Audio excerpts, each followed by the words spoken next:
आखिर उसने क्या किया, बताएंगे और दिखाएंगे कि खाना न बनाने पर कैसे एक पति ने अपनी पत्नी का सिर दीवार पर दे मारा।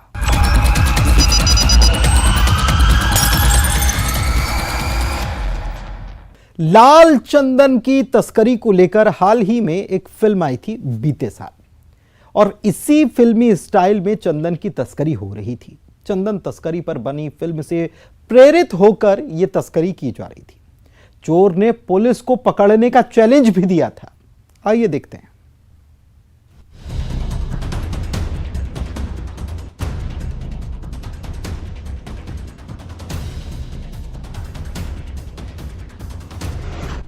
पुष्पा स्टाइल में चंदन की तस्करी।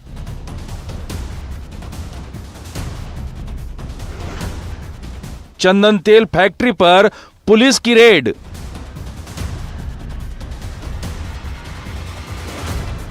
आरोपी लॉकअप से फरार। 2 फरार फिर गिरफ्तार।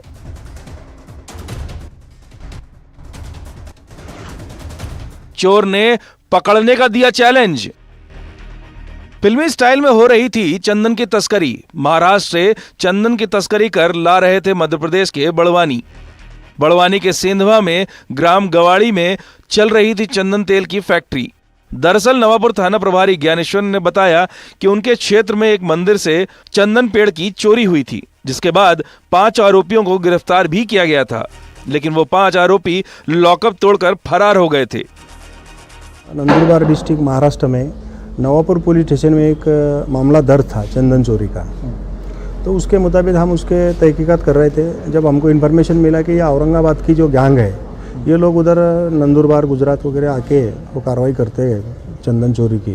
तो हमने 4 तारीख के नाइट में उनको पकड़े थे और उस दिन उनके खिलाफ गुनाह दाखिल करके उनको अरेस्ट किए। लेकिन दुर्भाग्यपूर्ण बात है कि वो 5 तारीख को जेल से भाग गए, पाँचों के पाँचों। हमने उसी दिन उसमें से 2 लोगों को पकड़े थे। बाद में 3 जो मेन आरोपी थे वो फरार थे। तो हम खुद 15 दिन औरंगाबाद रह के फिर हमने उनको अरेस्ट करे 28 तारीख को। पुलिस ने फिर से नाकाबंदी कर भागे आरोपियों में से 2 को वापस गिरफ्तार कर लिया। इस बार उनसे सख्ती से पूछताछ की तो आरोपियों ने चंदन की लकड़ी चोरी करने की बात कबूल की। साथ ही चोरी किए गए चंदन की लकड़ी मध्य प्रदेश के सेंधवा क्षेत्र के गांव गवाड़ी की चंदन ऑयल बनाने की फैक्ट्री में उसे देने की बात कही। तो उन्होंने उसमें बता दिया कि हम ये गुजरात हो गए, मध्य प्रदेश हो गया, महाराष्ट्र हो गया, इसमें चंदन चोरी करते हैं 5-5, 10-10 किलो। और ये जो मेन आदमी है, एक इलास नाम का है और एक शरीफ नाम का है, इनको ये माल देते हैं। और उनका जो आदमी है ये आपके सेंधवा में जो फैक्ट्री वहाँ माल देता है। तो उसमें से एक आरोपी जो है वो 2-3 बार यहाँ आया था सेंधवा फैक्ट्री के पास। तो फिर हमने पूछताछ में उसको पूछा कि भाई आप बताएंगे क्या, तो वो बोला कि मैं फैक्ट्री दिखाएगा। हैरान करने वाली बात तो तब हो गई जब आरोपी ने पुलिस को चैलेंज किया कि वो फैक्ट्री तक पहुंच भी जाए, वो चोरों को पकड़ नहीं पाएंगे, उनके हाथ पैर तोड़ दिए जाएंगे। और सिस्टम ऐसा है, आप अगर देखेंगे तो गाड़ी आपको खाली दिखेगा, लेकिन गाड़ी का जो बेसमेंट होता है पीछे का पतरे का, उसके नीचे एक कप्पा बनाया रहता है। जैसा हमारे महाराष्ट्र में बहुत बार उसमें गांजा की तस्करी मिली है। अब हमारे नवापुर में तो हमने शराब का भी केस किया है, ऐसे केस में हमको मालूम था ऐसा है करके। तो फिर हमने वो गाड़ी का पूरा देख लिया और उस जो यहाँ का काम करने वाला आदमी है अब्दुल कादर, ये केरल का आदमी है। हमने इसको पूछा कि भाई इसका लीगल बिल है क्या तुम्हारे पास? उसके पास कुछ बिल नहीं था। और जो ड्राइवर और उसका जो साथीदार है उसका नंबर तो हमारे पास था ही। हमने उसको पूछा, ये बोला साहब हम काम करने वाले फलाना है, वो झूठ बोल रहे थे। जब हमने उसका डिटेल लिया तो उसके जेब में लाइसेंस मिला, उसका एड्रेस मिला, वो सोलापुर डिस्ट्रिक्ट का है। और फिर ये मालिक को हमने पूछा तो इसने बोला साहब मैं काम करता, मेरे इसके जो मेन पार्टनर है 4, ये बाहर के लोग हैं। अब पुलिस ने सख्ती और बढ़ा दी तो हैरान करने वाली बातें सामने आई।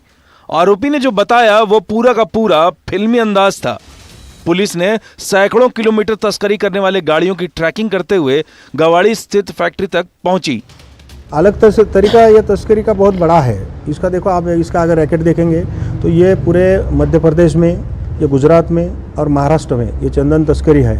और जहाँ तक के हमको इसका डीप में मालूमात मिला है तो ये अंतर्राज्यीय टीम नहीं है, ये अंतर्राष्ट्रीय गिरोह है। क्योंकि ये जो यहाँ जो चंदन तेल का जो होता है डीप में, तो ये चंदन तेल पूरा बाहर जाता है, ऐसा हमको प्राइमरी इन्फॉर्मेशन मिला है।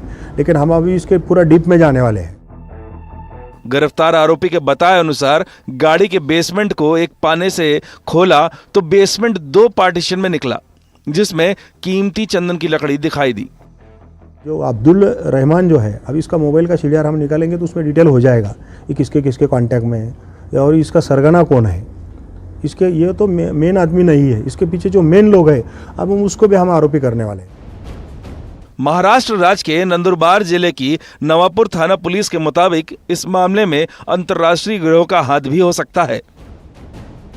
बहरहाल पुष्पा फिल्म में दिखाए गए तरीके की तरह ही तस्करी की जा रही थी। अब देखना यह है कि इस मामले का पुष्पा कब पुलिस की गिरफ्त में आएगा। बड़वानी से पंकज शुक्ला के साथ bureau report, news 18 Madhya Pradesh Chhattisgarh.